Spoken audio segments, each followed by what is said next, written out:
नमस्कार मित्रांनो, विविध माहिती संग्रह चॅनलमध्ये आपले स्वागत आहे.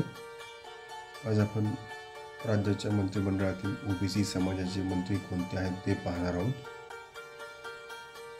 राज्याच्या मंत्रिमंडळात ओबीसी समाजाला अग्रगण्य स्थान देण्यात आले आहे. राज्य मंत्रिमंडळात ओबीसी समाजाचे एकूण 17 मंत्री आहेत. त्यांची नावे पुढीलप्रमाणे: पंकजा मुंडे, गिरीश महाजन, चंद्रशेखर बावनकुळे, अतुल सावे, प्रताप सरनाईक, पंकज भोयर, जयकुमार गोरे, गणेश नाईक, आदिती तटकरे, आकाश कुंडकर, दत्तात्रय भरणे, गुलाबराव पाटील, जयकुमार रावल, इंद्रनील नाईक, धनंजय मुंडे, संजय राठोड आणि आशिष जयस्वाल. धन्यवाद मित्रांनो, संपूर्ण व्हिडिओ पाहिला त्याबद्दल.